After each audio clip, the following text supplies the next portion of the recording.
Cortisol Hangover, and we're going to get into the very real reason you sometimes wake up feeling just completely empty, even long after the stress is supposed to be over. So, let me ask you this. Have you ever had one of those days, a huge deadline at work, a really difficult conversation, just something that takes everything out of you?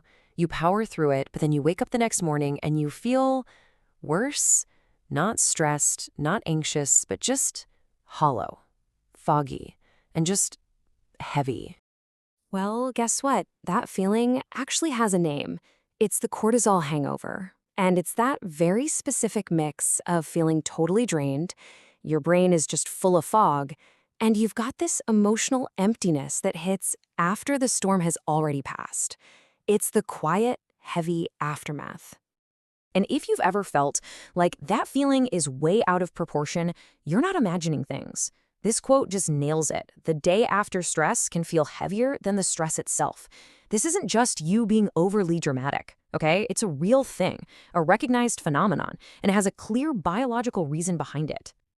So, what is actually going on inside our bodies that creates this feeling? Okay, let's dive into the diagnosis and really understand that morning after crash. This chart shows the difference perfectly. It's like night and day. During the actual stress, your body is in full-on crisis mode, right? Your brain is on high alert, adrenaline is coursing through you, cortisol is surging to keep you going, but the morning after, it is a physiological crash.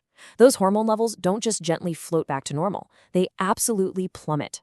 Your whole nervous system is just depleted, and your brain can feel totally and completely offline. And here's the most important thing to remember. When you feel that foggy, disconnected, offline sensation, your brain isn't broken. It's just buffering. Seriously, think of it like your computer trying to clear its memory after you gave it a massive, complicated task. Your brain is literally just cleaning out all those leftover stress hormones to get back to baseline. And you gotta have realistic expectations here. This whole buffering and recalibration process, it isn't instant. It can take a full 24 to 48 hours for your system to really reset itself.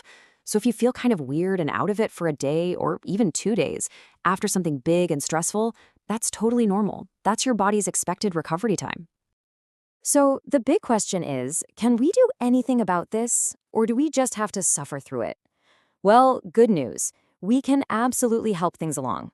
So let's get to the prescription, how you can actively help recalibrate your nervous system. Now, the key here isn't to just try and snap out of it or power through. That just doesn't work. It's like yelling at your computer to stop buffering. It's not going to help. Instead, the goal is to gently help your system recover using some really simple grounding strategies. These are designed to bring your nervous system back to a feeling of safety. Okay, here is one of the easiest and honestly most effective grounding strategies you can do. First, just find a quiet space. Step 2, take 3 really slow, deep breaths. That's a direct signal to your nervous system that the danger is over. Then, start to do a slow, gentle stretch, nothing intense. And here's the most important part. Step 4, focus all of your attention on the actual physical sensation of the stretch. This literally pulls your awareness out of that foggy head of yours and anchors you right back in the present moment. So let's just wrap up with why knowing all this stuff actually matters. First, just having a name for it, the cortisol hangover, that validates what you're feeling. You're not lazy, you're not failing, you are recovering. Second, it demystifies the biology, so you get what's happening. It also gives you a real tool for recovery, something you can actually do.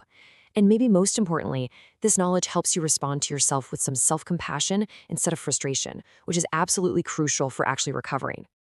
So I'll leave you with this thought. The next time you wake up in that post-stress fog, it's not going to be a mystery anymore.